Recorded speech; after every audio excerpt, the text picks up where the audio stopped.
हृदय भज परेशं स्वामिनं गुण्डमाख्यं नयन निखिल लोकाधारमालोकैशं श्रवण शृणु नितान्तं पुण्यकीर्ति महान्तं भवगत शमनन्तं वाणी संवर्णयाशु श्री गोविंद प्रभु महाराज की जय।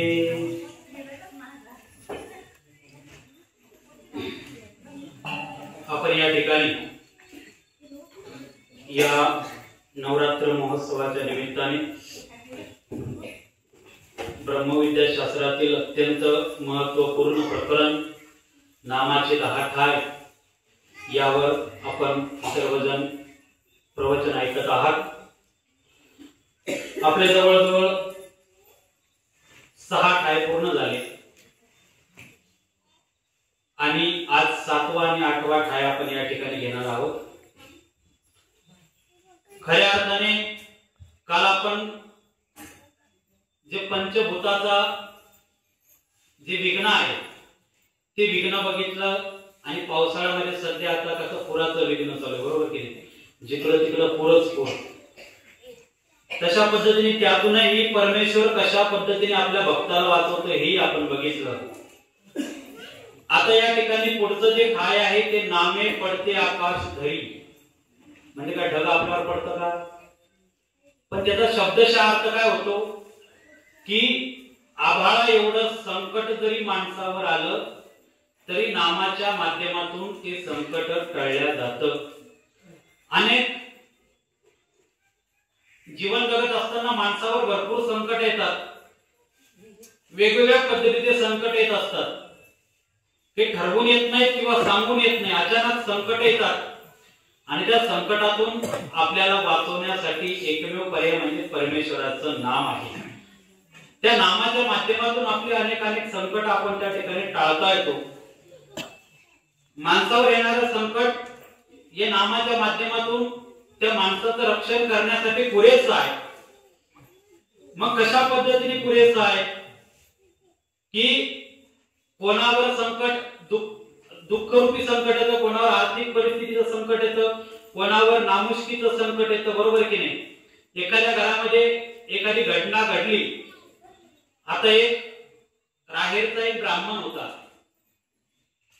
त्याला 5 मुली होत्या आणि 5ही मुलीचे लग्न झाले, पण दुर्दैव असं की त्या 5ही मुलीचे पती त्या ठिकाणी काय झाले, वारले। आता 5ही मुली विधवा झाल्या। सासूरवाडी त्यांनी लोकांनी त्या ठिकाणी त्यांना ठेवलं नाही, वापस आपल्या माहेरी पाठवून दिलं। आपला मुलगा सरला तिला ठेवून काय करायचं, त्यांनी वापस पाठवलं। 5ही मुली त्या ब्राह्मणाच्या घरी वापस आल्या। आता वापस आल्यानंतर गावामध्ये सगळ्यांना कळलं की याच्या 5ही मुली विधवा झाल्या आणि विधवा झाल्यानंतर मग त्या घरी आल्या। मग गावातील लोक थोडा आता माणसं काय विचार वेगवेगळ्या पद्धतीने करतात, बरोबर की नाही? एखादी व्यक्ती जर सून म्हणून घरात आली, जर त्या घराचं चांगलं झालं तर आपण म्हणतो लक्ष्मी घरात आली, आणि जर त्या घराचं वाईट व्हायला लागलं तर आपण म्हणतो आपिशी घरात आली, बरोबर की नाही? पांढऱ्या पायाची म्हणतात ना।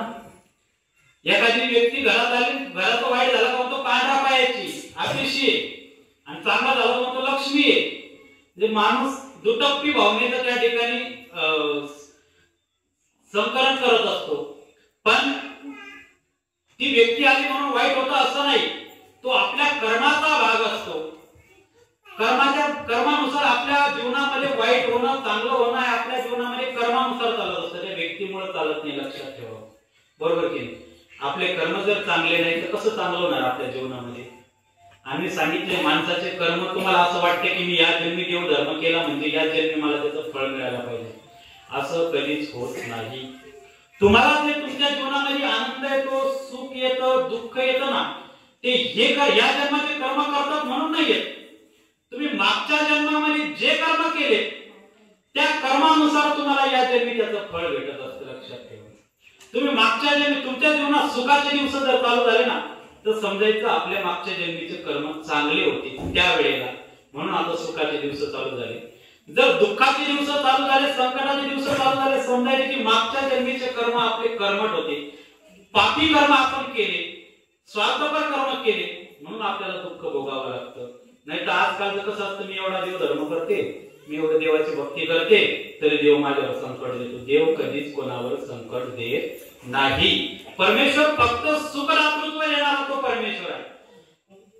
तो संकट कधीच कोणावर देत नाही, कधीच कोणाच्या जीवनात संकट टाकत नाही. संकट हे आपल्या कर्मानुसार येत असतात, हे लक्षात घेतलं पाहिजे. आणि तुम्ही केलेला या जन्मीचा देव धर्म, या जन्मीचे चांगले कर्म, या जन्मीचा दान धर्म, या जन्मीची भक्ती, या जन्मीचं स्मरण तुम्हाला पुढच्या जन्मामध्ये त्याचं फळ मिळत असते, लक्षात घ्या. म्हणून माणसाने आपले कर्म करत राहणे, आपला देव धर्म करत राहणे, आपली भक्ती करत राहणे हा एकमेव पर्याय आहे. मग त्या ठिकाणी त्याच्या 5 मुली आल्या. घरी आल्यानंतर मग गावातले लोक त्याला आता दिवसायला लागले. कसं मग 5 मुली घरात बसल्यात, विधवा मुली. मग आता गावातल्या लोकांनी त्याला नाव ठेवलं. काय नाव ठेवलं? पंचरांडा नाव ठेवलं. काय नाव ठेवलं? पंचरांडा. म्हणजे तुमच्या रांडा म्हणजे विधवा, बरोबर की नाही? रणकी झाली म्हणजे विधवा झाली. मग पंचरांडा, 5 मुली विधवा झाल्या तर त्याला पंचरांडा नाव ठेवलं. इकडून गावात जात असताना त्याचा गाव पंचरांडा, लोक विचारायचे कसे चाललं. तिकडून येताना त्याला काय चाललं? पंचरांडा म्हणून लोक त्याला बोलायचे. ब्राह्मणाला त्याला त्या गोष्टीचं दुःख वाटायचं की लोक आधीच माझ्या घरामध्ये दुःख आहे आणि त्या दुःखाची मजा लोक घेतात. एक लक्षात ठेवा, कोणाच्याही दुःखाची मजा जर आपण आसुरी वृत्तीने घेतली तर आपल्या जीवनात कधीच कोणत्या गोष्टी चांगल्या होत नाही. कोणाला दुःख झालं ना, तुम्हाला नाही त्याच्यामध्ये मदत करता येत ना, तर तुम्ही त्याचं निदान सात्वन करण्याचा प्रयत्न करावा, धीर देण्याचा प्रयत्न करावा. माणसं काय करतात, दुःखात जर एखादा माणूस राहिला, त्याच्यात संकट आले का आपण त्याची मजा घेतो. पण एक लक्षात ठेवा, त्यावेळेला जर आपण त्याच्या संकटामध्ये मजा घेतली तर तेच संकट आपल्यावर 10 पटीने फिरून येत असतं, लक्षात ठेवलं पाहिजे. म्हणून कोणाच्याही दुःखामध्ये आपण त्याला सात्वन दिलं पाहिजे, आधार दिला पाहिजे. नाही मदत करता त्याला शब्दांचा आधार देऊ शकतो की नाही, आपण ते करायला पाहिजे. मग गावाच्या लोकांनी जेव्हा पंचरांडा चालले का पंचरांडा, कसे पंचरांडा, बरेच का पंचरांडा म्हणून त्यांना ते पंचरांडा म्हणून त्या ठिकाणी हिरवायचे, बोलायचे. दुःखित झाला ब्राह्मण की सर्वजण मला या नावाने बोलवतात. माझ्यावर दुःख आहे, माझ्या 5 मुलीचे पती सरले याचं दुःख वेगळं आणि लोक बोलतात त्याचं दुःख वेगळं. पण एक दिवस मात्र असा योग येतो की स्वामींकडे जाण्याचा योग आला आणि स्वामींजवळ पोहोचल्यानंतर त्या ठिकाणी स्वामींनी त्यांना उच्चार केला. काय उच्चार केला स्वामींनी शब्दाचा? पंचकौलाचार्य. त्या ठिकाणी काय उच्चार केला? या पंचकौलाचार्य. म्हणजे 5 कौल म्हणजे त्या ठिकाणी मुलीचा या ठिकाणी संदर्भ दिला की 5 मुलींचे वडील कौलाचार्य. पंचरांडाने म्हटलं पंचकौलाचार्य म्हणजे 5 कन्येचे त्या ठिकाणी पिता. या पंचकौलाचार्य म्हणून स्वामींनी हाक मारली आणि जशी स्वामींनी हाक मारली त्याने ऐकली, तो त्या ठिकाणी सुखावला, निवांत झाला. त्याला त्या मनाला समाधान वाटलं, आत्मीय समाधान वाटलं त्या माणसाला की आजपर्यंत मला सर्वजण या गोष्टीने हिरवायचे, पण या स्वामींनी मला त्या ठिकाणी सुंदर अशा नावाने, ज्या नावाची त्यांनी संकल्पना कधी केली नव्हती, विचारही केला नव्हता, त्या नावाने स्वामींनी त्यांना हाक मारली आणि त्यांचं दुःख त्या ठिकाणी स्वामींनी आपल्या सामर्थ्याने, आपल्या कृपा प्रसादाने त्या ब्राह्मणाचं दुःख दूर केलं. सांगण्याचं तात्पर्य एवढं की माणसाच्या जीवनामध्ये त्या ठिकाणी 2 गोष्टी अत्यावश्यक असतात. जो पोळलेला माणूस आहे, जो दुःखिस्त माणूस आहे, त्याच्या जीवनामध्ये 2 गोष्टी महत्वाच्या आहेत. पहिली गोष्ट म्हणजे त्या ठिकाणी माणसाला 2 गोष्टीची आवश्यकता जास्त आहे. ममतेचा स्पर्श आणि आपुलकीची नजर. या 2 गोष्टी माणसाच्या जीवनामध्ये खूप महत्वाच्या आहेत. एखादा पोळलेला आहे ना, एखादा दुःखिस्त झालेला आहे, दुःख मनामध्ये दुःख घेऊन जो चालतो, जो जीवन जगतो ना, त्याला कधीतरी ममतेचा स्पर्श आपण केला पाहिजे. कधीतरी आपुलकीच्या नजरेने त्याच्याकडे बघितलं पाहिजे, त्याला धीर दिला पाहिजे. त्याला जे सुख त्यावेळेस मिळतं ना, ते सुख त्याला आनंदी, खूप पैसा असताना सुद्धा ते सुख त्याला मिळत नाही. म्हणून ममतेचा स्पर्श असला पाहिजे, आपुलकीची नजर असली पाहिजे. बघा, ममतेचा स्पर्श, आपुलकीची नजर कशा पद्धतीची बघा. एखादा छोटासा बाळ आहे, 2-3 वर्षाचं लेकरू आहे आणि ज्यावेळेस ते अंगणामध्ये खेळतं ना, अंगणामध्ये, आणि आपण जर समोरून गेलो त्याला आणि त्याच्याकडे जर आपण डोळे वाटावून बघवलं आणि त्याला रागवलं ना, ते घरात घाबरून पळते, बरोबर की नाही? घाबरून घरामध्ये पळतं. त्याला जर आपण डोळे वाटावून बघितलं, रागवलं तर घरात घाबरून पळतं ते लेकरू, आपल्याला घाबरतं. पण तेच लेकरू कालांतराने जर आईच्या कुशीमध्ये असेल ना, आईच्या मांडीवर बसलेला असेल, आईच्या कुशीमध्ये असेल, तुम्ही त्याला किती रागवा, तुम्ही त्याच्याकडे किती डोळे वाटावून बघा, तो घाबरणार नाही घाबरणार. का नाही घाबरणार? कारण की त्याला माहितीये माझी आई माझ्या जवळ आहे.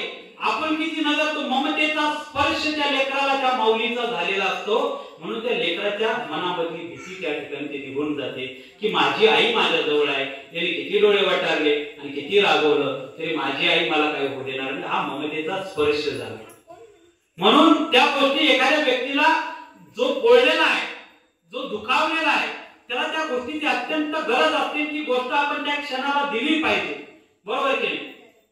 एक सिटीमध्ये एका सिग्नलवर एक मोठी गाडी येऊन थांबते.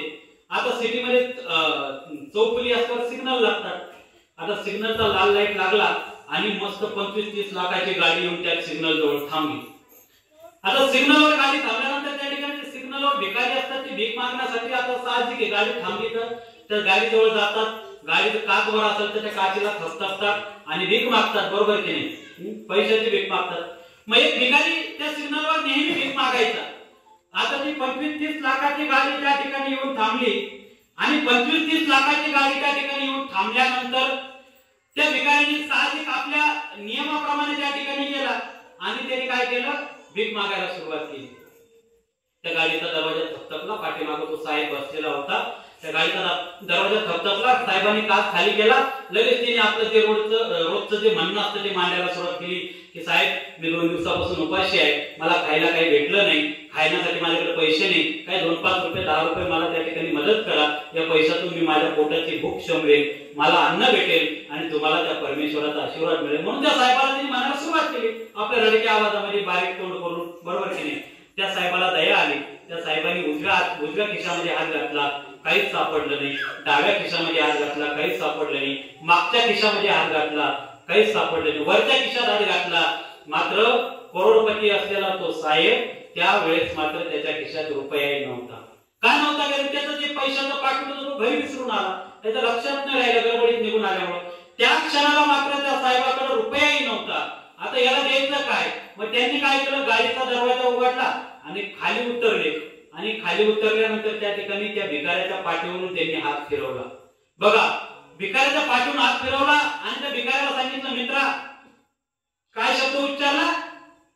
करोडपती माणूस. भिकारी माणसाला काय शब्द उच्चारला? पाठीवरून हात फिरवला आणि त्याला त्या ठिकाणी शब्द उच्चारला, मित्रा, मला तुझ्याकडे बघून मला तुझी कीव येते, पण मी एवढा अभागी आहे की आता मला तुझ्याकडे देण्यासाठी रुपया सुद्धा नाही. मी करोडोची संपत्ती माझ्याकडे आहे, पण आताची वेळ अशी आहे की मी तुला रुपये सुद्धा या ठिकाणी देऊ शकत नाही, मला माफ कर मित्रा. म्हणून असं त्या भिकाऱ्याकडे बघितलं, त्याच्या पाठून हात फिरवला. मित्राशुद्ध प्रेमाने त्या ठिकाणी तो साहेब बोलला आणि भिकाऱ्याच्या तोंडून मात्र उच्चार निघाले. तो भिकारी म्हटला, बस साहेब, भरपूर झालं, तुम्ही माझ्या हातावरून पाठीवरून हात फिरवला आणि एवढा मोठा असलेला करोडपती माणूस तुम्ही आपुलकीने मला 2 शब्द बोललात, मित्र म्हणून तुम्ही या ठिकाणी मला संबोधलं आणि मित्र म्हणून तुम्ही माझी माफी मागितली, तुमचं काही कारण नसताना सुद्धा माझी माफी मागितली, यातच मी सुखावल्या गेलेलो आहे. माझी भूक या ठिकाणी क्षमली, माझं पोट भरल्या गेलं. अहो, आजपर्यंत मी भीक मागितली, वर्षानुवर्ष सिग्नलवर भीक मागतोय. कोणी मला 5 रुपये दिले, कोणी 10 रुपये दिले, कोणी 2 रुपये दिले, पण ते पैसे देण्यामागची त्यांची भावना ही चांगली नव्हती. हीनतेने मला ते पैसे देत गेले. एक भिकारी म्हणून माझ्याकडे हीनतेने बघायचे, क्रूरतेने बघायचे. कोणी रागात माझ्या ताटलीत पैसे फेकले असतील, कोणी हीन म्हणजे खालच्या नजरेने बघून मला त्या ठिकाणी पैसे दिले असतील. पण आज या जीवनामध्ये पहिली वेळेस मला कुठेतरी माझं हृदय भरल्यासारखं वाटतं की तुम्ही गाडीच्या खाली उतरून माझ्या पाठीवरून हात फिरून मला मित्र म्हणाला, यातच माझं पोट भरलं. सांगण्याचं तात्पर्य एवढं की जगाला सध्या आपुलकीची गरज आहे, ममतेचा स्पर्श असणं गरजेचं आहे. त्या करोडपती माणसाने त्या भिकाऱ्याच्या पाठीवरून ममतेचा स्पर्श म्हणजे हात फिरवला आणि नुसतं मित्र हा शब्द उच्चारला, तो भिकारी त्या ठिकाणी सुखावून गेलेला आहे, त्याला आनंद झाला. जी भूक त्याच्या पोटामध्ये 2 दिवसापासून होती, ती भूक मात्र त्या ठिकाणी नाहीशी झाली. कारण की आपुलकीची जी नजर त्या भिकाऱ्याला हवी होती, ती नजर त्या ठिकाणी त्या करोडपती माणसाच्या माध्यमातून मिळाली. म्हणून माणसाला आपुलकीची नजर मिळणं गरजेची आहे. बरोबर की नाही? आता भली मोठी गर्दी आहे आणि आमदारांनी जर एवढ्या गर्दीत आपलं नाव घेऊन जर आवाज दिला तर आपल्याला किती आनंद होतो की नाही? एखाद्या मोठ्या माणसाने जर आपल्याला नाव घेऊन आवाज दिला, नाव घेऊन जर आवाज दिला, किती आनंद होतो. गर्दीमध्ये सगळं एवढी गर्दी आहे, आमदाराने जर आपल्यालाच आवाज दिला तर आपल्याला आनंद होतो, एवढ्या लोकांमध्ये मलाच आवाज दिला, बरोबर केली. एखाद्या मोठ्या माणसाने आवाज जरी दिला नाव घेऊन तरी आपल्याला त्या ठिकाणी आनंद होतो. ही आपुलकीची नजर आहे, हा ममतेचा स्पर्श आहे, आणि तो असणं, तो आपल्या ठिकाणी असणं गरजेचं आहे, लक्षात ठेवा, बरोबर केली. पण आपल्याला असं वाटतं की याच्या जीवनात दुःख आलं ना अजून जास्त दुःख व्हावं, देवाजवळ प्रार्थना करतो आपण एवढी माणसं म्हणजे कुठल्या थराला आपण जाऊन पोहोचलो, बरोबर की नाही. एखाद्याच्या जीवनामध्ये संकट आहे, दुःख आहे, तर आपण अजून प्रार्थना करतो, अजून वाढू दे देवा दुःख येतं. पण माणसं कधीच विचार करत नाही त्याच्यासाठी आपण जर खड्डा खोदायला गेलो तर आपल्यासाठी इकडे भला मोठा खड्डा खांदलेला असतो की नाही. एका व्यक्तीने देवाला त्या ठिकाणी देवाची प्रार्थना केली, देवाला त्या ठिकाणी स्मरण करून चिंतन करून प्रसन्न करून घेतलं आणि देव प्रसन्न झाला. बघा माणसाची स्थिती कशी आहे, देव प्रसन्न झाला आणि देव प्रसन्न झाल्यानंतर मग देव म्हणे माग तुला काय लागतं. तो म्हणे देवा जे मी मागेल ते देशील का. तो म्हणे देव म्हणे हा तुला जे लागेल ते भेटल.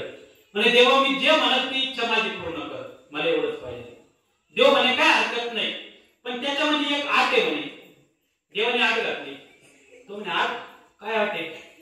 तो म्हणे जे असेल ते आट मानली, इच्छा तर पूर्ण होतात, आट काही असो देवाची. तो म्हणे सांगा मला मान्य तुमची आट. म्हणजे तू जेही मागशील ते तुला भेटल, पण तुला भेटल्याबरोबर शेजाऱ्याला डबलचं भेटल. शेजाऱ्याला काय होईल, डबलचं भेटल. म्हणजे तू 100 रुपये मागितले तुला 100 भेटतील, शेजाऱ्याला 200 भेटतील, काही न करता. तो म्हणे काय हरकत नाही, चालव म्हणे मला. मग देव प्रसन्न झाले, गेले, देव निघून गेले, तसं असतो म्हणून. मग त्यांनी त्याचं पत्र्याचं झोपड्याचं घर होतं, मातीचं घर होतं. तो म्हणे देवा लय दिवस झाले मातीच्या घरात राहिलो, एक काम कर नाही आता 2 ताली बंगला बांधून दे मला. त्याचा 2 ताली बंगला तयार झाला. पण त्याचा 2 ताली झाला, शेजारचा 4 ताली झाला. शेजाराचा काय झाला, 4 ताली बंगला तयार झाला. याच्या पोटात दुखायला लागलं ना, आपला 2 ताली त्याचा 4 ताली. पण आता देवाने आतच घातली, काय करता. जो देवा लय दिवस झालं सायकलवर प्रवास केला, आता मला 2 व्हीलर पाहिजे. देवाने त्याला 2 व्हीलर दिली, पण त्याला 2 व्हीलर भेटली, शेजाऱ्याला 4 व्हीलर भेटली. पुन्हा पोटात दुखायला लागलं, मला 2 व्हीलर त्याला 4 व्हीलर. मग पुन्हा म्हटलं की त्या ठिकाणी देवाला म्हटला की देवा लय दिवस झाले माझ्या बायकोला मी साधे एक अंगठी घेऊ शकलो नाही, तिचं पूर्ण शरीर सोन्याने त्या ठिकाणी भरून टाक. बायकोचं शरीर पूर्ण सोन्याने भरलं तर शेजाऱ्याच्या बायकोवर डबलचं सोना. त्याला म्हणे मी जे मागतो त्याच्या डबल याला भेटतो, माझ्यापेक्षा डबल श्रीमंत व्हायला ना, बरोबर की नाही. मी एक पण श्रीमंत होता, डबल श्रीमंत व्हायला. पण त्यांनी हा नाही विचार केला की आपण आपलं सुखाचे दिवस त्याचं जाऊ द्या ना, त्याचं होत आहे ना, पण आपले सुखाचे दिवस येतात त्याने विचार केला त्यांनी. मग त्यांनी काय केला विचार, पहिला म्हणे माझी 2 व्हीलर जाळून टाक. त्याची 2 व्हीलर जळली, शेजाऱ्याची 4 व्हीलर जळली. तो माझ्या बायकोच्या अंगावरचं सगळं सोनं गायब कर. त्याच्या बायकोच्या अंगावरचं सोनं गायब झालं, त्याच्या बायकोचं अंगावरचं सोनं गायब झालं. तो माझा बंगला उभा सगळा जाळून टाक संसाराचा. त्याचा बंगला जळला, शेजाऱ्याचाही बंगला जळला. म्हणजे सांगण्याचं तात्पर्य एवढं की माणूस स्वतःचं नुकसान करून घेता दुसऱ्याचं नुकसान करतोय, पण हा विचार केला नाही की त्याचं नुकसान होतं तर मी पण बरबाद होत चाललोय, बरोबर की नाही. मी पुन्हा त्याच जागेवर येतोय, तो तर पहिलेच त्या जागेवर होता, पण मी सुद्धा त्याच जागेवर येतोय. माणसाचं सांगण्याचं कारण एवढं आहे की माणूस दुसऱ्याचं हित कधी चिंतत नाही, दुसऱ्यासाठी त्या ठिकाणी वाईटच माणूस विचार करतो. पण हे लक्षात येत नाही त्याच्याबद्दल जर आपण 1 पट वाईट विचार केला तर आपल्याबद्दल 10 पट वाईट घडत असतं. हे कर्म आहे, कर्म तसे घडतात. 1 पट वाईट जर त्या व्यक्तीबद्दल विचार केला तर 10 पट वाईट आपल्याबद्दल होणार म्हणजे होणार, यात शंका नाही. म्हणून कोणाबद्दलही चांगला विचार करण्याचा प्रयत्न करा, कोणाविषयी चांगली भावना ठेवण्याचा प्रयत्न करा. तुम्ही जर समाजाचं चांगलं चिंतन केलं, चांगला त्याच्याबद्दल विचार केला, नक्कीच तुमच्या जीवनामध्ये चांगलं झाल्याशिवाय राहणार नाही. म्हणून त्या ठिकाणी आपण समजलं पाहिजे की स्वामी त्या पंचकुळाच्या ब्राह्मणाला एकदम त्या ठिकाणी आनंद झाला, तो सुखावला, कारण की स्वामींचा ममतेचा स्पर्श त्या ब्राह्मणाला झाला, आपुलकीची नजर त्या ब्राह्मणाला मिळाली आणि ब्राह्मण आनंदित झालेला आहे. मग भक्तांच्या मनात भगवंत कशा पद्धतीने पूर्ण करतो, बरोबर की नाही. संकट आल्यानंतर ते देवाला जर अंतःकरणपूर्वक आपण हाक दिली तर नक्कीच तो देव आपल्या हाकेला धावून येत असतो, बरोबर की नाही. मग या ठिकाणी काळस्फोट आला, ललिताईचाच काळस्फोट आला. त्याला ललिताईचा कोण ही स्वामींची भक्त, तिचा काळस्फोट हा रोग झाला होता, भयंकर आजार होता. त्या रोगापासून त्या ठिकाणी इतकी त्रसली की भयंकर तिला त्रास तो सहन होत नव्हता. पण देवाला एक दिवस कंटाळून प्रार्थना करते. देवाला काय प्रार्थना करते? धाव गा देवा, अरे माझ्या रोगाला नीट कर देवा भगवंता, या भक्तासाठी तू धावत ये. राख गा देवा, माझं रक्षण कर भगवंता. पोसी गा देवा, मला पालन पोषण कर भगवंता. पोसीना तरी मारी गा देवा, काहीच तू रक्षण नाही करू शकत, माझ्या या ठिकाणी तू दुःख दूर करू शकत नाही, काही तरी करू शकत नाही, एकदा तरी मार तरी मला, संपूर्ण तरी टाक देवा, पण मला हे दुःख सहन होत नाही. आणि भगवंताने त्या ललिताईचं ते काळपोट त्या ठिकाणी ते दुःख ते रोग बरा केला. आणि बरा केल्यानंतर ती त्या ठिकाणी सुखावलेली आहे, निवांत झालेली आहे. भगवंत भक्ताच्या संकटामध्ये दुःखामध्ये वेळोवेळी धावून येतो. त्याच वेळेस नाही, आजही भगवंत धावून येतो. पण त्या भगवंताची भक्ती तशा पद्धतीने आपली कठोर असली पाहिजे. पहिले भक्त काय रात्र सकाळच्या 10 वाजेपर्यंत झोपायचे मग देवाची भक्ती करायची का? नाही. एकनिष्ठतेची जी भक्ती होती, भगवंताला सर्व समर्पित करून त्या ठिकाणी ते भक्ती करायचे. आणि त्याच भक्तीच्या माध्यमातून भगवंत त्या भक्तांच्या प्रत्येक हाकेला धावून जायचा, रक्षण करायचा. आजही तो भगवंत येतो ना धावून, काय येत नाही, आजही येतो. एक म्हणजे सत्य घडलेली घटना, ही गोष्ट नाहीये, ही घडलेली घटना आहे, सत्य घटना आहे. बघा, जर परमेश्वरावर तुमची श्रद्धा एकनिष्ठतेची असेल, एकात्मतेची श्रद्धा असेल, भक्ती असेल, तर नक्कीच तो परमेश्वर तुम्हाला कुठल्या ना कुठल्या पद्धतीने तुमच्या संकटामध्ये धावून येतो. ही घडलेली सत्य घटना आहे. डॉक्टर मांडेकर म्हणून स्पेशलिस्ट हृदयरोग तज्ञ होते, कार्डिओलॉजिस्ट ज्याला म्हणतो आपण, बरोबर आहे, हृदयाचं ऑपरेशन करणारे मांडेकर म्हणून. त्यांचं जीवनचरित्र वाचा. त्या जीवनचरित्रामध्ये ही घडलेली घटना त्या ठिकाणी सांगितली, त्यांनी लिखित केलेली आहे. त्यांचं जीवनचरित्र कधीतरी वाचा, ती गोष्ट तुम्हाला मी या ठिकाणी सांगतो. एक स्त्री होती, मस्त सुंदर सुखाचा संसार होता, छोटासा संसार पण सुखाचा होता. आणि कालावधाने तिचा पती वारतो. पती वारला आणि पती वारल्यानंतर तिचा सासरच्या लोकांनी तिला बाहेर काढलं. मी पहिले सांगितलं ना, चांगलं झालं तर लक्ष्मी म्हणतात, वाईट झालं तर मग पांढऱ्या पायाचे म्हणतात. हे लोकांची रीत आहे. त्या सासरच्यांना वाटलं की हिच्यामुळे आमचा मुलगा त्या ठिकाणी मेला, म्हणून तिला त्या घरातून बाहेर काढून टाकलं. तिला माहेरच्यांनी पण स्वीकारलं नाही, सासरच्यांनी स्वीकारलं नाही. एवढंच काय, गावाने सुद्धा तिला गावामध्ये राहू दिलं नाही. आणि छोटस तिला 4-5 वर्षाचं लेकरू होतं, छोटासा मुलगा होता. आणि ती बाई त्या गावाने पण ठेवलं नाही, सासरच्यांनी ठेवलं नाही, माहेरच्यांनी ठेवलं नाही. मग ती बाई त्या गावाच्या बाहेर त्या एक ओढा होता आणि त्या ओढ्याच्या बाहेर त्या ठिकाणी एका रिकाम्या रानामध्ये त्या ठिकाणी ती झोपडी करून राहायची. रिकाम्या रानामध्ये झोपडी करून राहायची. कसं तिचं आणि आपल्या लेकराचं पोट ती भागवायची. शेतामध्ये कामाला जाय, कोणाच्या घरी धुणी भांडी करायला जाय, कोणाच्या घरी धुणं धुवायला जाय, भांडी घासायला जाय, काहीतरी त्या ठिकाणी फरशी पुसायला जाय. असे कामधंदे करून आपल्या स्वतःचं पोट भागवायची, आपल्या पोराचं त्या ठिकाणी ती भूक भागवायची. इतकी हलाखीची परिस्थिती. आणि पोरग या एक दिवस आजारी पडलं. आता आजारी पडलं, पोराचा खोकला काही थांबायला तयार नाही. कंटिन्यू 24 तास तो खोकलत जायचा. ते खोकला सगळे तिने उपाय केले, मिळकून गोळ्या औषधां घरातल्या घरात उपाय केले, पण खोकला काही थांबला नाही. शेवटी इकडून तिकडून थोडेफार पैसे उचलले केले. एका जवळच्या शहरामध्ये ती दवाखान्यात गेली आणि डॉक्टराला दाखवलं. डॉक्टरांनी त्या पोराचा त्या ठिकाणी काही MRI केला, छातीचा MRI केला, सोनोग्राफी केली. आणि मग त्या डॉक्टरांनी सांगितले की तुमच्या पोराच्या हृदयाला 4 छिद्र आहेत. काय आहे? तुमच्या मुलाच्या हृदयाला 4 छिद्र आहेत, याचं ऑपरेशन करावं लागेल. मग ती ऑपरेशन कुठं करावं लागेल, खर्च काय लागेल? त्या डॉक्टरांनी सांगितलं आता तो जुना काळ होता, या काळामध्ये आता तुम्हाला मुंबईलाच जावं लागेल, तिथंच सुविधा उपलब्ध आहे. मुंबईला डॉक्टर मांडेकर म्हणून आहे, त्या मांडेकरांकडे तुम्हाला एकदम स्पेशलिस्ट हृदयरोग तज्ञ डॉक्टर आहे, त्यांच्याकडे तुम्हाला ऑपरेशन करावं लागेल. आणि ऑपरेशनचा खर्च कमीत कमी 5 लाख रुपये लागेल. 5 लाख रुपये खर्च सांगितला, मुंबई ठिकाण सांगितलं. बाईच्या पायाखाली जमीन सरकली. बाई म्हणे इथं पोटात माझं आणि पोराचं पोट मी बड्या मुश्किलने भरते. सकाळचे पदार्थ अन्न खायला भेटलं तर रात्री जेवायला भेटत नाही, रात्रीचं भेटलं तर सकाळी जेवायला भेटत नाही. अशी माझी परिस्थिती. माझ्या पोराला मुंबईला घेऊन कधी जाऊ आणि कसं ऑपरेशन करू? तिने त्या ठिकाणी तो विचार केला नाही. ती घरी घेऊन आली, आपल्या मुलाला बाजेवर टाकलं. मात्र एक गोष्ट त्या बाईची एकनिष्ठतेची होती, लक्षात घ्यावं. एकनिष्ठता. म्हणजे परमेश्वराची भक्ती तिने कधी कमी पडू दिली नाही. त्या परमेश्वराची भक्ती अखंड करायची ती बाई. घरामध्ये भाजीला तेल नसेल पण परमेश्वराच्या समोर त्या ठिकाणी त्या देवाऱ्या समोर मात्र तेलाचा दिवा ती जाळायची. स्वतःच्या भाजीमध्ये तेल कमी टाकायची पण भगवंताच्या देवाऱ्यासमोर जी पंक्ती लावायची ना त्या पंक्तीमध्ये मात्र तेल तिने कधी कमी पडू दिलं नाही. अखंड परमेश्वराचं ते नामचिंतन करत बसायचं. अखंड त्या परमेश्वराच्या भक्तीमध्ये स्वतःला तिने विलीन करून घेतलेलं होतं. मुलाला घरी आणलं, खाटेवर टाकलं आणि मात्र त्या देवाऱ्याचा दिवा लावला आणि परमेश्वराला विनंती केली, देवा की माझं चुकतं कुठं आहे?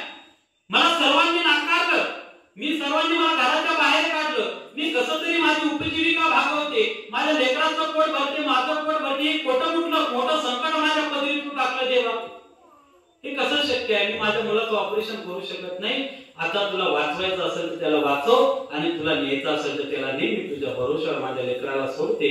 परमेश्वराचं त्या ठिकाणी चिंतन केलं, भक्तिपूर्वक परमेश्वराला विनंती केली आणि मात्र ती आपल्या आपल्या संसाराला लागली. आता घटना घडली कशी बघा. पावसाळ्याचे दिवस होते अखंड. आता जसा पाऊस चालू ना, मुसळधार पाऊस सर्वीकडे चालू होता. परमेश्वराला विनंती करून सोडून दिलं. दिवसामागे दिवस चालले. जसं होईल तसं ती उपाय त्या लेकराचं करायची. जेवढं होईल तेवढं जगत. देवाला जगवायचं असेल तर जगवर, मारायचं असेल तर मारत. देवावर तिने सोडून दिलं. पण परमेश्वराच्या भक्तीमध्ये मात्र तिने एक किंचितही कमीपणा केला नाही. जी रोज एक निष्ठतेची भक्ती होती, जो रोज दिवा देवाजवळची जाळायची, तो रोज ती भक्ती तशा पद्धतीने करत होती. संकट आहे, एकुलता एक जीवनाचा आधार तो मुलगा मरणाच्या दारेवर आहे. देवावर रागवायला पाहिजे तर देवावर रागवली नाही. त्या परमेश्वराची भक्ती एक निष्ठतेने करत गेली.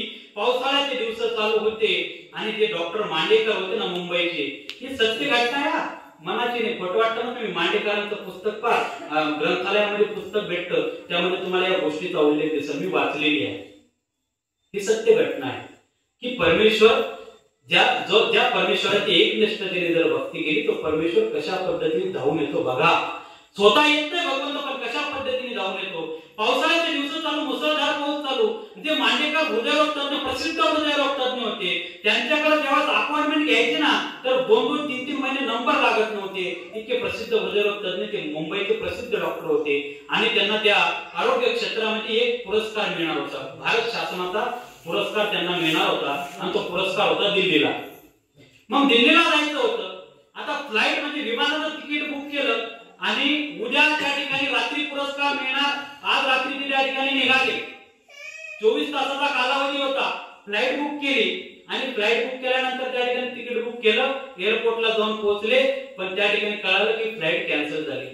पाऊस वारा इतका भयंकर चालू की फ्लाईट त्या ठिकाणी टेक ऑफ करूच शकत नाही, उडूच शकत नाही, विमान उडूच शकत नाही. म्हणून त्या ठिकाणी विमान कॅन्सल झालं.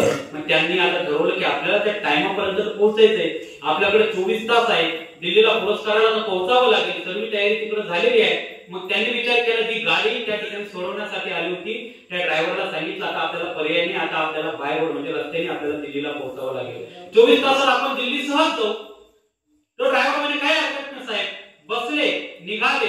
मुसळधार पाऊस चालू, इथून तिथून पाऊस चालू आणि पाऊस चालू असताना मात्र पुढे गेले आणि गेल्यानंतर त्या ठिकाणी एक भलं मोठं झाड हायवेवर आडवं झालं. आता वादळामुळे एवढं मोठं झाड आडवं पडलं, ट्रॅफिक जाम झाली. आता दिल्लीला तर पोहोचायचं, ट्रॅफिक म्हणजे अडकलं तर इथंच सकाळ होईल, दिल्ली कधी पोहोचू. मग त्यांनी एका जणाला रस्ता विचारला की बाबा दुसरा रस्ता आहे का जायला. मग त्यांनी सांगितलं 1/2 किलोमीटर पाठीमागे जा, तुम्हाला त्या ठिकाणी एक कच्चा रस्ता म्हणजे एक छोटासा रस्ता भेटेल आणि एक पुढे गाव भेटेल आणि त्या गावापासून 2-3 गावं गेले की तुम्हाला पुढे हायवे लागेल. त्या हायवेने मग तुम्ही पुढे जाऊ शकता. त्यांना विचार केला की रात्रीचा टाइम आहे बघा, वेळ पण रात्रीची, रात्री निघालेली, फ्लाईट कॅन्सल झाली तर 12-1चा टायमिंग झालेला. 1/2 किलोमीटर वापस गेले आणि त्या जो रोड सांगितला त्या छोट्याशा रोडने ते निघाले आणि निघाल्यानंतर त्या ठिकाणी जी झोपडी होती बाईची, त्या झोपडीपासून पुढे गेल्यानंतर त्या गावाच्या आणि त्या झोपडीच्या मध्ये मोठा ओढा होता. त्या ओढ्याला भयंकर पूर लागलेला. मोठा नाला होता. त्या नाल्याला इतका पूर आला की त्या नाल्याच्या पलीकडे गाडी जाणं शक्य नाही आणि पाऊस काही थांबायला तयार नाही. आता करायचं कसं. मात्र रस्त्याने चालत असताना त्या डॉक्टर मांडेकरांची नजर त्या झोपडीवर गेली. तर गाव तो ओढ्याच्या पलीकडे आहे. आता रात्रभर जर आपल्याला थांबायचं असेल त्या झोपडीमध्ये उजेड दिसला. पुन्हा ड्रायव्हरला गाडी फिरवायला लावली. त्या झोपडीपर्यंत गेले. झोपडीचा दरवाजा लावलेला होता. त्या साहेबांनी तो दरवाजा वाजवला. बाई घाबरली. की एवढ्या रात्री 12-1चा टाइम झाला, मध्यरात्रीचा टाइम, एवढ्या रात्री कोण आला असेल? चोर तर आला नसेल, कारण की एवढंसं छोटंसं पोरगं, एकटी बाई घाबरून गेली आणि तिने मधूनच विचारलं कोण आहे. आणि डॉक्टर मांडेकरांनी त्या ठिकाणी उत्तर दिलं, ताई आम्ही असा डॉक्टर, मी म्हणजे त्यांनी ओळख नाही दिली की मी असा व्यक्ती आहे, मला तिकडे बाहेर गावी जायचं आहे, पण पुढे ओढ्याला पूर आहे, थोडा वेळ मी तुमच्या घरात आसरा घेऊ शकतो का? पाऊस बंद झाला की मी निघून जाईल. आता बोलण्याची भाषा ही शुद्ध होती, म्हणजे संस्कृतिक होती, शिकलेला माणूस असल्यासारखी ती भाषा होती. म्हणून बाईला थोडा विश्वास बसला. त्या बाईने दरवाजा उघडला आणि दरवाजा उघडल्यानंतर त्या साहेबाला आणि ड्रायव्हरला त्या ठिकाणी तिने मध्ये बसवल्यानंतर दिवस जळतोय, मुलगा खोकलतोय, ते डॉक्टर बघताय मुलगा खोकलतोय. डॉक्टरांनी आता एवढीशा गरीब घरामध्ये काय, पण भूक तर भरपूर लागलेली, दुपारपासून काही खाल्लेलं नाही, भूक भरपूर लागली. घाबरत ते डॉक्टर म्हटला त्या बाईकडे भेटणार तर काय, एक शब्द विचारला काय हरकत आहे, बरोबर केली. डॉक्टरांनी विचारलं, ताई काही खाण्यासाठी थोडंफार भेटेल का? दुपारपासून निघालेलो आहे, भूक भरपूर लागलेली, पावसामुळे पुढे दुकान हॉटेल उघडे दिसले नाही, काही भेटलं खायला तर बरं होईल. ते म्हटले की डॉक्टरला ते म्हणे की माझ्याकडे दुपारचा भात उरलेला आहे, शिळा भात आहे, चालेल का तुम्हाला? ते डॉक्टर म्हणे काय हरकत नाही, चालेल, नुसता भात चालेल. आणि मग त्या बाईने 2 प्लेटीमध्ये भात दिला, त्याच्यावर साखर टाकली आणि त्या डॉक्टराला खायला दिले. तो भात त्या डॉक्टरांनी खाल्ला, पाणी पिलं आणि कुठेतरी पोटाला त्या ठिकाणी शांतता लागली. डॉक्टरांनी विचारलं की बाई तू मुलगा रडतो का, एवढा खोकलतो का, केव्हाच बघतोय त्याचा खोकला 1 मिनिटही थांबत नाही, काय झालं? मग त्या बाईने घडलेला वृत्तांत सांगितला की माझं असं झालेलं आहे, एकुलता एक माझ्या जीवनाचा आधार आहे. मी डॉक्टरकडे घेऊन गेले, डॉक्टरांनी त्या चेकअप केलं आणि डॉक्टरांनी सांगितलं की याच्या हृदयामध्ये 4 होल आहे आणि याचं ऑपरेशन करायचं असेल तर मुंबईला कोणता तरी मांडेकर डॉक्टर आहे, त्याच्याकडे घेऊन जावं लागेल. त्या डॉक्टरांची फीस 5 लाख रुपये ऑपरेशनची आहे आणि माझ्याकडे इथं 5 लाख तर दूरचीच गोष्ट, मुंबईला जाण्यापर्यंत सुद्धा माझ्याकडे पैसे नाही, माझी ती परिस्थिती नाही आहे. मी आता देवावर सोडलं, देव काय करेल ते करेल माझ्या मुलाचं, आता माझ्याकडे पर्याय नाही. घडलेली सर्व घटना त्या ठिकाणी त्या डॉक्टरांना त्या बाईने सांगितली. डॉक्टरांनी मात्र त्या ठिकाणी त्या बाईला ओळख दिली नाही. त्यांनी आपल्या पाकिटातले 5,000 रुपये काढले, बाईच्या हातामध्ये टेकवले, आपलं व्हिजिटिंग कार्ड त्या ठिकाणी त्या बाईला दिलं आणि सांगितलं की या तारखेला तुम्ही मुंबईला या आणि मुंबईला जा आणि या डॉक्टराकडे जा, तर तुमचं ऑपरेशन फुकट करून देईल. हे फक्त कार्ड दाखवा, हे कार्ड दाखवा की तुमचं ऑपरेशन तो करून देईल. त्या बाईला एक बळ मिळाला, आधार मिळाला की 5,000 रुपये अनोळखी व्यक्तीने 5,000 रुपये आपल्याला दिले, एक कार्ड दिलं म्हणून बाईला बळ मिळालं. पाऊस थांबला, डॉक्टर त्या ठिकाणाहून निघून गेले, पुरस्कार स्वीकारला, पुन्हा दिल्लीवरून मुंबईला आले आणि ज्या तारखेला डॉक्टरांनी त्या बाईला बोलवलं होतं ती बाई मुंबईला जाऊन पोहोचली. डॉक्टरांनी सांगितलं होतं, त्या रिसेप्शन जे असतं दवाखान्याचं तिनं सांगितलं होतं, अशी जर बाई आली, तिने कार्ड जर तुम्हाला दिलं, कुठलाही प्रश्न न करता त्या बाईला आधी माझ्या कॅबिन मध्ये पाठवा. डॉक्टरांनी पहिले सूचना देऊन ठेवली. बाई पत्ता विचारत बरोबर त्या दवाखान्यात जाऊन पोहोचली, मुंबईला जाऊन पोहोचली, त्या रिसेप्शन पर्यंत जाऊन पोहोचली. तिने कार्ड त्या ठिकाणी दाखवलं आणि कुठलाही वेळ न वाया घालवता त्या रिसेप्शन मध्ये व्यक्ती होती, त्या व्यक्तीने त्या बाईला डॉक्टरांच्या कॅबिन मध्ये पाठवलं आणि डॉक्टरांच्या कॅबिन मध्ये गेली. डॉक्टरांना जेव्हा त्या बाईने बघितलं, डॉक्टराला त्या बाईने ज्यावेळेस बघितलं, त्या बाईला इतका आनंद झाला की हीच व्यक्ती त्या दिवशी माझ्या झोपडीमध्ये रात्री आलेली होती. हीच व्यक्ती आलेली होती. आनंद असून त्या बाईच्या अंतःकरणातून निघाले, आनंदाने रडायला लागली की जो व्यक्ती माझ्या झोपडीत आला होता ती व्यक्ती डॉक्टर मांडेकर होते, स्वतः डॉक्टर मांडेकर होते. त्या डॉक्टरांनी त्या मुलाच्या हृदयाचं ऑपरेशन केलं, फुकट ऑपरेशन केलं. ऑपरेशनच नाही, संपूर्ण 2 महिन्याच्या गोळ्यांचा पूर्ण मेडिकल त्या मुलाला त्या बाईला त्या ठिकाणी घेऊन दिलं. 2 दिवस संपूर्ण त्या दवाखान्यात तो मुलगा राहिला. सुंदर अशा पद्धतीने ऑपरेशन करून दिलं, गोळ्या औषध घेऊन दिल्या आणि खर्चण्यासाठी थोडा पैसा त्या बाईला दिला आणि त्या बाईला सुखरूप आपल्या घरी पोहोचवलं. सांगण्याचं तात्पर्य एवढं आहे की भगवंतावर असलेली निष्ठा, भगवंतावर असलेली भक्ती, भगवंतावर असलेला जी श्रद्धा आहे ना, तो भगवंत कधीच त्या भक्ताला संकटामध्ये ठेवू शकत नाही. त्या बाईवर संकट आलं होतं, जगाचं तर संकट होतं, पण आपल्या मुलाचं हे संकट बाईवर आलं, पण त्या बाईने आपल्या भक्तीमध्ये कधीही त्या ठिकाणी कमीपणा दाखवला नाही. देवावरचा विश्वास जाऊ दिला नाही. देवाला सांगितलं मी माझी भक्ती माझ्या पद्धतीने करणार, तुला वाचवायचं असेल तर वाचव, मारवायचं असेल तर मार, त्या मुलाला मार, पण मी तुझी भक्तीमध्ये त्या ठिकाणी कमीपणा करणार नाही, तो माझ्या नशिबाचा भाग आहे. भगवंताला विनंती केली होती, भगवंत त्या बाईला निसर्गाच्या माध्यमातून धावून गेला. लक्षात घ्या, जर त्या ठिकाणी पाऊस आला नसता तो मांडेकर सरळ विमानाने दिल्लीला गेला असता, पुरस्कार घेऊन आला असता. जर पाऊसच नाही, गाडीने निघाला, विमानही कॅन्सल झालं, गाडीने निघाला, मोठ्या हायवेने गाडीने निघाला, तर पुढे झाड त्या ठिकाणी पडलेलं दिसतं. जर झाड पडलं नसतं तर मोठ्या हायवेने निघून गेले असते. झाड पडलं एवढंच नाही, पुन्हा बारका रोडने आला, पुढे ओढा वाहत असताना दिसला. ओढा जर रिकामा असता तर थांबला असता, डॉक्टर दिसत निघून गेला असता. ओढा वाहत दिसला, झोपडीमध्ये उजळ दिसला, झोपडीपर्यंत जाऊन पोहोचला. डॉक्टर झोपडीपर्यंत जाऊन नाही पोहोचला, परमेश्वराने त्या डॉक्टराला झोपडीपर्यंत नेऊन पोहोचवलं. डॉक्टर पोहोचला का? डॉक्टरला माहित होतं का अशा प्रकारचा आजारी? काहीच माहित नव्हतं. पण त्या भगवंताने त्या डॉक्टराला त्या झोपडीपर्यंत नेऊन पोहोचवलं, ही परिस्थिती दाखवली. साक्षात तो डॉक्टर नाही आला, पण भगवंताने त्या निसर्गाच्या माध्यमातून त्या स्त्रीची त्या ठिकाणी मदत केली. ही भक्तीमध्ये ताकद आहे. हा विश्वास आपल्यामध्ये निर्माण होणं गरजेचं आहे. जोपर्यंत हा विश्वास आपण आपल्यामध्ये निर्माण करत नाही, तोपर्यंत ती भक्ती त्या परमेश्वरापर्यंत पोहोचू शकत नाही. विश्वास निर्माण करणं गरजेचं आहे. बरं, आपल्यावर संकटाला दुःख आलं की आपण देवाला नाव ठेवतो की नाही? मी एवढं देवाची भक्ती करते तर तो देव माझ्यावर संकट आणतो. काय देवाची भक्ती करून फायदा, काय देव धर्म करून फायदा? बरोबर की आपण लगेच आपला विश्वास ढळतो.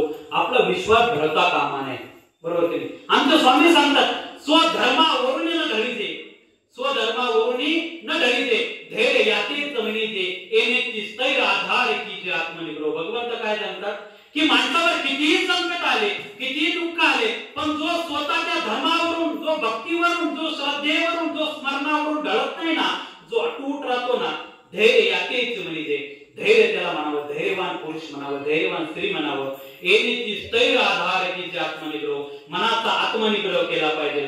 हा आधार, ठाम आधार केला पाहिजे. कितीही संकट येऊ द्या माझ्यावर, किती दुःख येऊ द्या माझ्यावर, पण माझ्या परमेश्वराच्या भक्तीमध्ये मी माझी कमीपणा आणणार नाही. माझी परमेश्वराची भक्ती मी जशी आज करतो तशी शेवटच्या श्वासापर्यंत करत राहील. माणसाने परमेश्वरावर कितीही काही झालं, परमेश्वरावरचा विश्वास ढळता कामा नाही. लक्षात ठेवा, परमेश्वरावरचा विश्वास ढळता कामा नये. संकट येत राहतील, संकट जात राहतील, पण जो परमेश्वराच्या संकटामध्ये पण जो परमेश्वराच्या भक्तीवर एकनिष्ठ राहील ना, त्याचं संकट निवारणारा तो भगवंत समर्थ आहे. बरोबर की नाही? माणसं जीवनावर, स्वतःच्या आयुष्यावर लय विश्वास माणसाला आहे की नाही? विश्वास तुमच्या आयुष्यावर कसा विश्वास आहे तुम्हाला? परमेश्वर नाही विश्वास बसत, पण स्वतःचा माणसावर लय, स्वतःच्या आयुष्यावर एवढा विश्वास माणसाचा की खूप विश्वास. कसा आहे विश्वास तुमच्या शब्दात सांगू का? विश्वास कसा आहे? बरोबर आहे. जिंदगी पे भरोसा तो कोई मनुष्य से सीखे, जिंदगी पे भरोसा तो कोई मनुष्य से सीखे, अगले पल का भरोसा नहीं, रिचार्ज 3 महीने का करायचा आहे. रिचार्ज किती महिन्याचं करतो आपण? किती महिन्याचं? किती कॉन्फिडन्स आहे आपल्या जीवनावर? 3 महिन्याचा रिचार्ज संपल्याशिवाय मी मरणारच नाही. इथं उद्याचा भरोसा नाही, पण माणसं 3-3 महिन्याचे रिचार्ज मोबाईल मध्ये करतात. किती विश्वास स्वतःच्या जीवनावर आहे की नाही? विश्वास तुमचा 3-3 महिन्याचे रिचार्ज आपण मोबाईल मध्ये टाकून बसतो की आपल्याला माहिती रिचार्ज संपल्याशिवाय मी जाणार नाही. म्हणजे नाही, स्वतःच्या जीवनावर जेवढा विश्वास ठेवता ना, तेवढाच विश्वास जर त्या परमेश्वरावर ठेवला ना, तर नक्कीच तो परमेश्वर तुमच्या प्रत्येक संकटामध्ये धावून आल्याशिवाय राहणार नाही. तुमच्या प्रत्येक संकटामध्ये तुमची मदत केल्याशिवाय राहणार नाही. म्हणून विश्वास असणं गरजेचं आहे. मग पुढचं काय सांगितलंय? नामे येते विघ्नारी, नामे साह्याते करी. नाम काय करतं? नाम काय करतं? नामस्मरण येणारं विघ्न त्या ठिकाणी दूर करतं. नाम साह्याते करतं. माणसाच्या वेळोवेळी मदतीला धावून जाणारं परमेश्वराचं नाम आहे, परमेश्वराचं चिंतन आहे. भविष्य काळात येणारं जे विघ्न असतं ना, ते विघ्न नामस्मरणाच्या माध्यमातून त्या ठिकाणी दूर होतं. बरोबर की नाही? एक गाठी जर आपण त्या ठिकाणी नाम आठवलं तर येणारे विघ्न माणसाचे दूर होतात. बरोबर की नाही? आपण म्हणून माणसावर येणारं विघ्न दूर करण्यासाठी माणसाला परमेश्वराचं प्रिय भक्त होणं गरजेचं आहे. प्रिय भक्त झालं पाहिजे. भक्त कसं व्हावं? भक्त कोणासारखं व्हावं? आमच्या महानुभाव पंथाच्या इतिहासामध्ये चार भक्त असे होऊन गेले. किती भक्त झाले? 4 भक्त की त्या भक्तांना परमेश्वराशिवाय जगता आलं नाही. जगण्याची संकल्पनाच केली. भगवंत नाही ना, तर माझं जीवन पण नाही, संपून गेले. 4 भक्त माहिती तुम्हाला लीळा चरित्रामध्ये कोणते 4 भक्त आहेत की त्यांना देवाशिवाय न जगता आलं? देव नाही तर आम्ही नाही, स्वतःला संपून घेतलं. 3 भक्तांनी स्वतःला संपून घेतलं. एक भक्त असा होता की संपवण्याच्या मार्गावर निघून गेला होता, पण कसं तरी वाचवलं. कोणते 4 भक्त माहिती नाही? माहिती? हा, वा. अजून नाही. बाईसा बरोबर. अजून भट्टोबास. वा, 2. अजून 2 कोणते माहिती? नाही, माई भट्ट नाही. भट्टोबास, बाईसा 2 बरोबर आहे. भट्टोबास वाचवलं भट्टोबासांना, नाही तर भट्टोबासही संपले असते, पण वाचवलं. अजून 2 भक्त कोणते लक्षात ठेवा. 4 भक्त. सर्वांनी डोळे उघडे ठेवून, कान उघडे ठेवून ऐका. 4 भक्त लक्षात ठेवायचं. कधी पुढे प्रश्न केला वाटलं तर लिहून घ्या. 4 भक्त कोणते होते? पहिला भक्त महादेव भक्त. कोणता भक्त? महादेव भक्त. दुसरा भक्त होता त्या ठिकाणी होती बाईसा. तिसरा भक्त होता त्या ठिकाणी भट्टोबास.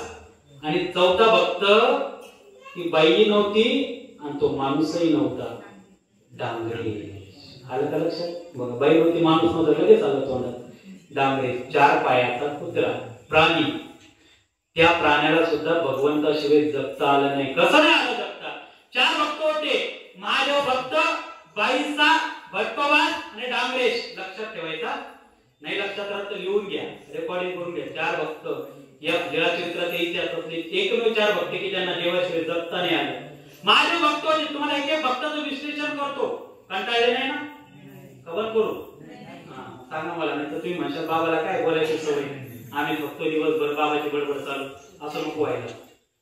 4 भक्त होऊन गेले. महादेव भक्त स्वामींच्या सन्निधानामध्ये महादेव भक्त होते. 2 जण एकमेकांसोबत होते. पण एका ठिकाणी असा योग आला, देवाची प्रवृत्ती कधी काय होईल सांगता येत नाही. स्वामींनी सांगितलं नदीच्या तीरी हे मंदिर आहे, त्या मंदिरात तुम्ही थांबायचं. नदीच्या तीरी दुसऱ्या गावात दुसरं मंदिर आहे, त्या मंदिरात तुम्ही थांबाल. म्हणजे इकडे एक गाव, दोन्ही गावात 2 मंदिर, मध्ये नदी आली. स्वामी म्हणे तुम्ही इथं थांबा, आम्ही तिकडे थांबतो. आता परमेश्वराची प्रवृत्ती आहे, बरोबर की नाही? त्या ठिकाणी प्रश्न नव्हते करत. भक्ताचं वैशिष्ट्य होतं, प्रश्न करायचा नाही. का बरं थांबू इकडं, कशासाठी थांबू, तुमच्या सोबत का नाही? आजकाल ते माणसं प्रश्न करतात. आम्ही म्हटलं नाही हे नका करू, का बरं नका करू, आणि केलं तर काय होतं? आम्ही सांगतो ते तुमच्या भल्यासाठी सांगत असतो, बरोबर की? पण माणसं प्रश्नच नाही करतात. पण भक्तांचं वैशिष्ट्य होतं त्या काळात, त्यांनी देवाला कधीच प्रश्न केला नाही. माझ्या भक्तांना सांगितलं इकडे थांबा, दंडवत. ठीक आहे, तुम्ही म्हणाल की आज्ञा मी पाळायला तयार आहे. माझे इकडे थांबले, माझे भक्त इकडे थांबले, स्वामी तिकडे थांबले. पण घडलं असं की दोन्ही मंदिराचा पुजारी एकच होता. तो पहिले स्वामींच्या मंदिरात, ज्या मंदिरात स्वामी राहायचे त्या ठिकाणी त्या देवतेची पूजा करायचा, आणि मग इकडे या मंदिरात यायचं ज्या ठिकाणी महादेव भक्त होते. आता महादेव भक्ताला माहित होतं की हा पुजारी स्वामींजवळूनच इकडे येतो. मग सकाळी ती पूजा झाल्यानंतर तो स्वामी इकडे सगळा संमार्जन पूजा करण्यासाठी आला की महादेव भक्त न चुकता त्याला विचारायचे की त्या मंदिरामध्ये जे पुरुष आहेत, जे महापुरुष आहेत, ते आमचे गुरु आहेत, आमचं सर्वस्व आहे, ते चांगले आहेत ना, निकीने आहेत ना, बरे आहेत. आता विचारपूस करायची महादेव भक्त. 1 दिवस झाला, 2 दिवस झाला, 3 दिवस झाले, सारखी तो आला न चुकता त्या पुजाऱ्या जवळ त्या ठिकाणी ते विचारपूस करायची स्वामींची. रोज सकाळी विचारपूस करायची. तर 8 दिवस झाले, रोज विचारपूस करायचे. तर त्या पुजाऱ्याला एक दिवस डोक्यामध्ये प्रश्न पडला की हा व्यक्ती त्या व्यक्तीची न चुकता रोज माझ्याजवळ विचारपूस करतो, न चुकता रोज माझ्याजवळ विचारपूस करतो. चांगले आहेत ना, बरे आहेत ना, व्यवस्थित आहेत ना, रोज विचारपूस करतो. ही भानगड काय नेमकी काय? हिला समजलं की सातत्य वैदत्य वेद असू शकतो. म्हणजे एखाद्या पुरुषाला एखाद्या स्त्रीचा वेद लागतो, पण एखाद्या पुरुषाचा वेद लागणं म्हणजे नवलच आहे, बरोबर की? एखाद्या पुरुषाला एखाद्या स्त्रीचा वेद लागला काही आश्चर्याची गोष्ट नाही, ते होऊ शकतं. पण एखाद्या पुरुषाला एखाद्या पुरुषाचाच वेद लागणं ही आश्चर्याची गोष्ट आहे. नेमकं प्रकार काय? मग ते एक दिवस काय केलं की आता आपण खोटं बोलायचं ठरवलं. नित्यनियमाने स्वामी त्या ठिकाणी मंदिरात होते, त्या ठिकाणी पूजा केली, नदी पार केली, या मंदिरात आला. माझ्या भक्तांनी नित्यनियमाने उठले आणि त्याला विचारलं, पुजारी बाबा, त्या मंदिरात आमचे जे गुरु आहेत, जे आमचे स्वामी चांगले आहेत ना, नित्यने बरे आहेत ना? त्यांनी त्या दिवशी मात्र खोटं बोललं. रोज सांगायचा हो बरेच चांगले, पण आज मात्र खोटं बोलला. काय तुम्हाला माहित नाही, कळलं ना तुम्हाला? म्हणजे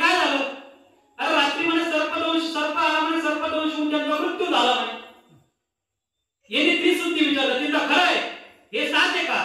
तेव्हा हो खरंच आहे. मृत्यू झाला संपले म्हणे तेव्हा साच आहे का? तेव्हा हो खरं. त्रिशुद्धी विचारले. तीनदा माझ्या भक्तांनी विचारले साच आहे? तेव्हा हो साच आहे.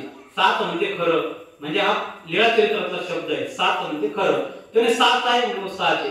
साच आहे साच आहे. तीनदा त्यांनी हो म्हटलं आणि तिसऱ्या वेळेस जसं हो ऐकलं तसं माझ्या भक्तांनी आपलं अंग आपलं शरीर खाली जमिनीवर टाकलं आणि जीव सोडून दिला.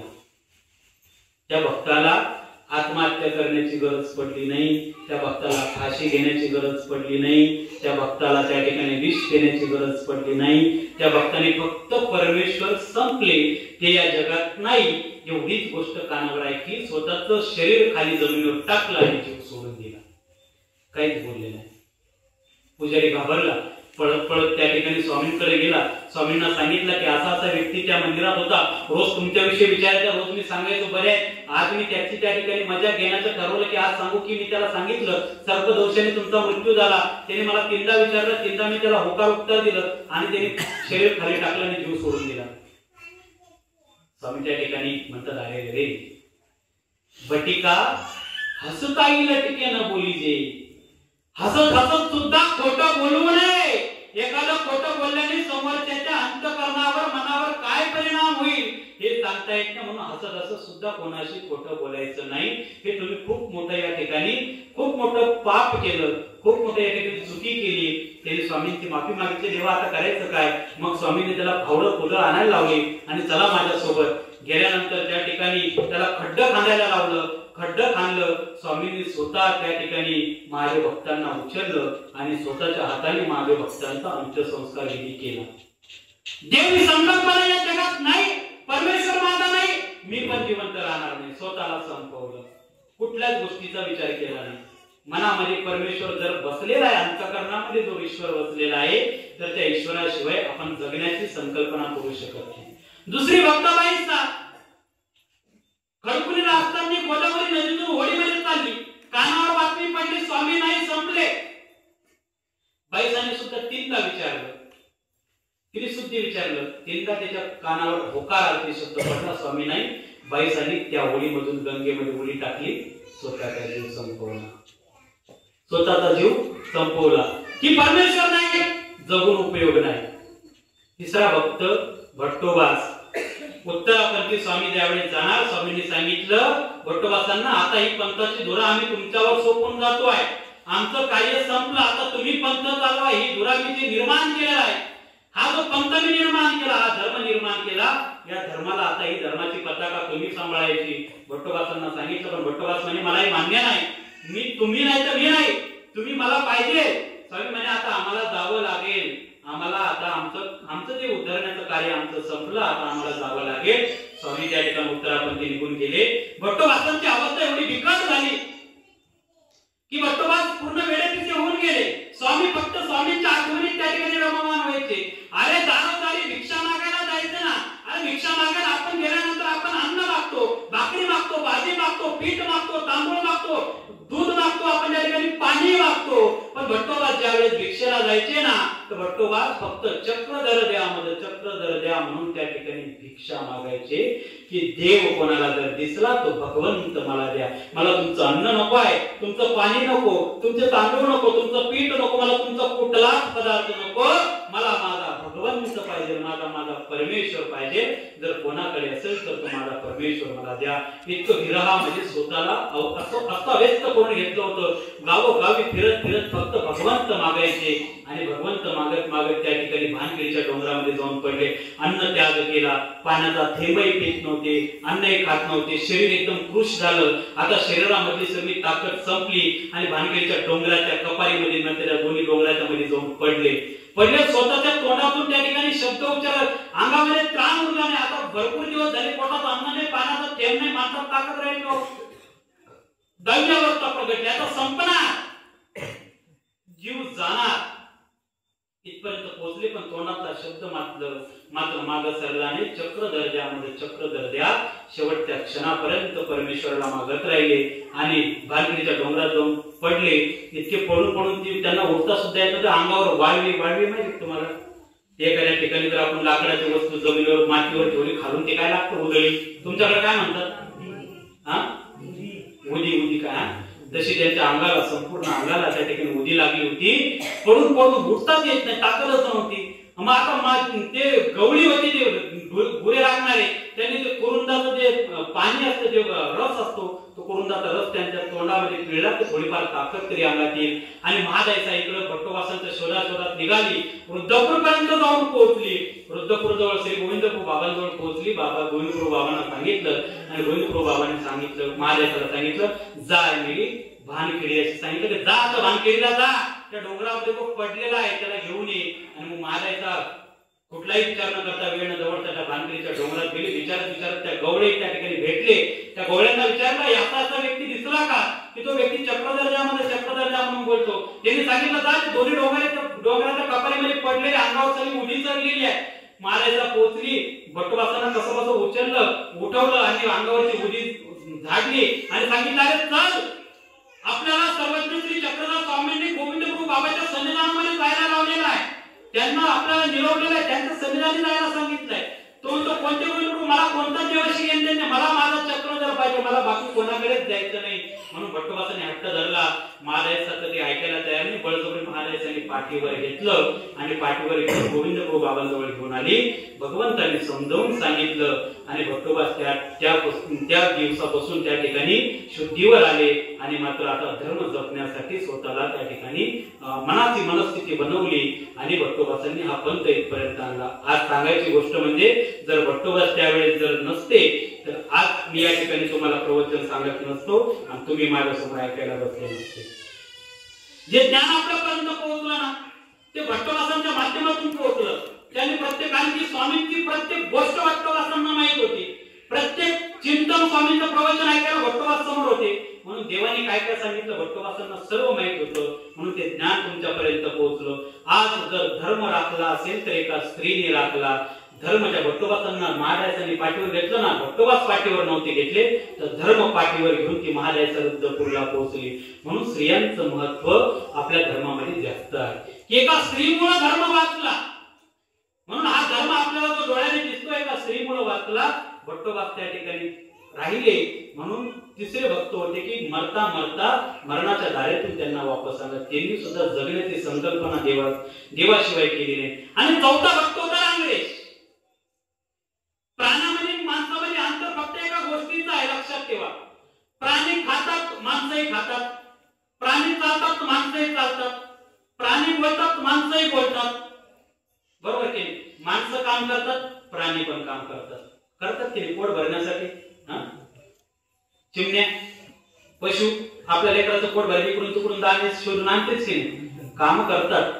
फक्त त्यांच्यामध्ये आपल्यामध्ये फरक एकच दिला की माणसाला अक्कल दिली आणि प्राण्यांना दिली नाही. पण कधी कधी प्राणी माणसापेक्षा अक्कलवान आहेत, आहे की नाही. कधी कधी प्राणी माणसापेक्षा चांगल्या बुद्धीने वागतात पण माणसं अक्कल असून वागत नाही, बुद्धी असून वागत नाही. बरोबर की प्राणी तरी वागतात, त्यांना बुद्धी नसताना सुद्धा त्यांना भावना कळतात, त्यांना त्या ठिकाणी एकमेकांचं दुःख कळतं, सुख कळतं, प्राण्यांना सुद्धा कळतं. पण माणसं अक्कल असून सुद्धा बुद्धिहीन आहेत, आपल्याला काहीच कळत नाही. एकदा स्वामींनी त्या ठिकाणी औदास्य स्वीकारलं, उदास झाले स्वामी आणि सर्व भक्तिजन बसलेले होते. डांगरेज बसलेला होता. स्वामींनी सांगितलं की चला निघा इथून, माझ्या नजरेसमोर कोणीच थांबायचं नाही, एकाने माझ्या नजरेसमोर थांबायचं नाही, सगळ्यांनी इथून निघून जा चला. स्वामी रागामध्ये बोलले, सगळे भक्तिजन निघून गेले. माणसं जेवढे होते तेवढे सगळे निघून गेले. पण डांगरेश मात्र हलायला तयार नाही, समोरच बसला.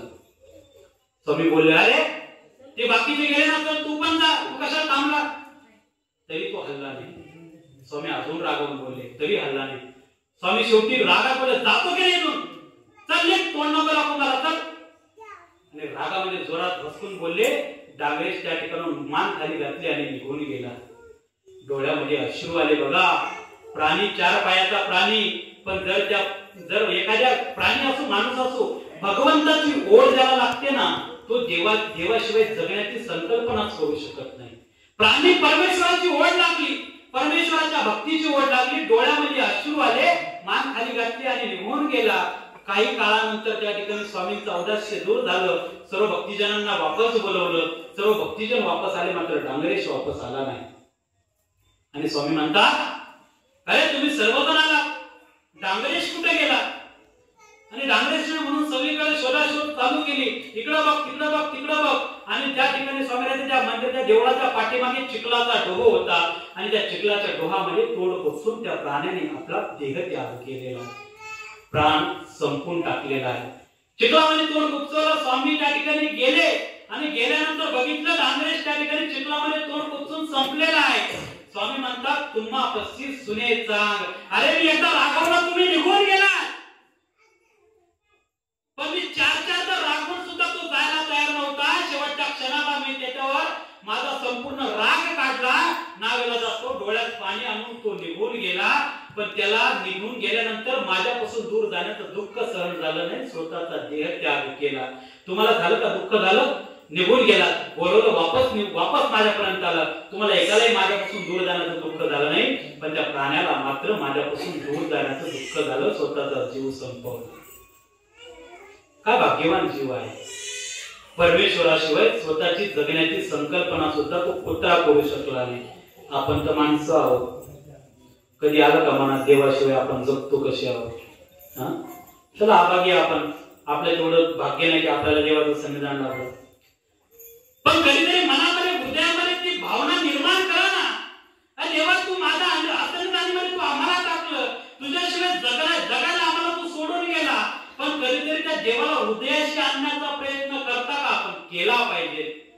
नाही ना, त्या देवाशिवाय आपल्याला जगता, त्या देवाशिवाय आपण जगतोय ना, पण निदान देव आपल्या दूर आहे ना, त्या देवाला हृदयाशी आणण्याचा प्रयत्न करा, आपल्या जवळ आणण्याचा प्रयत्न करा ना.